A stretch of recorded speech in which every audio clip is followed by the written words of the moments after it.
Hi, I'm Darren and welcome to New Factory Classics. Today we're going to do a spoiler-free review of Dune Part 2. This movie picks up right after the first one ends, so I definitely recommend rewatching the first movie or watching a recap before you go and see it. Casting.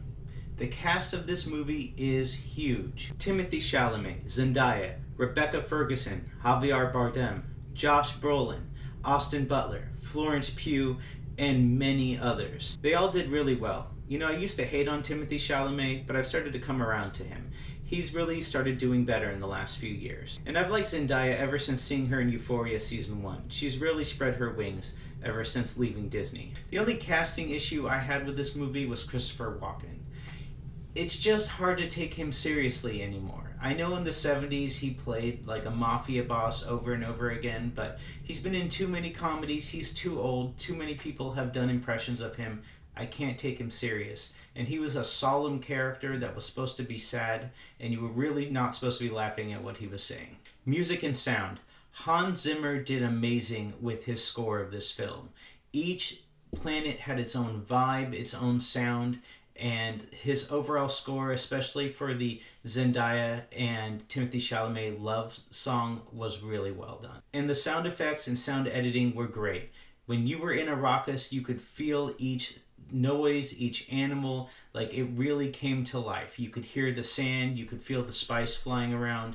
They did a really great job bringing you in with sound in this movie. Visuals. The whole movie felt dirty, and in a good way.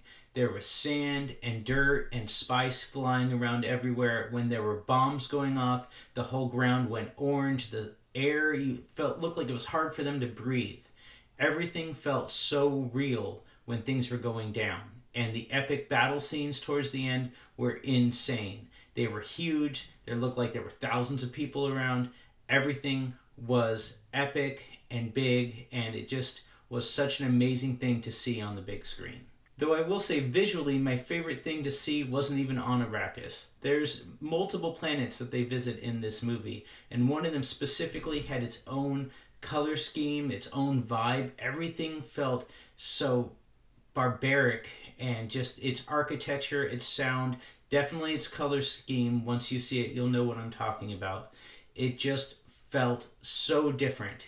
Everything wasn't just taking place in a sand pit. Length of the film. Now, the movie was well over 2.5 hours, but it didn't seem very long. Like, there were no scenes that I'm like, I would have definitely cut out that scene. Each scene was required. It was building up to something.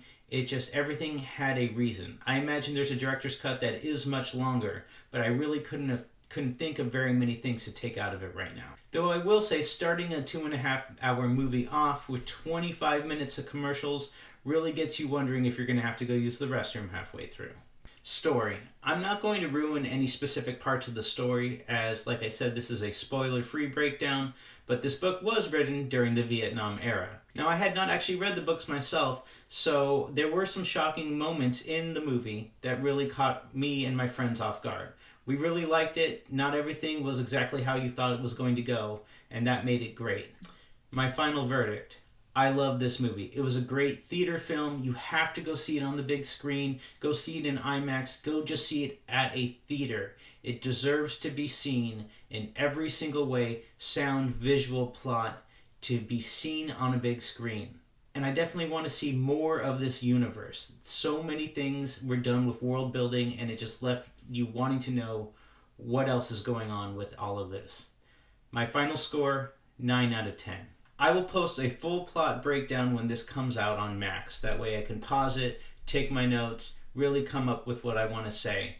But this, of course, was a spoiler-free review. For more big movie breakdowns and future reviews, please keep watching New Factory Classics. Please like, subscribe, and share. Thank you.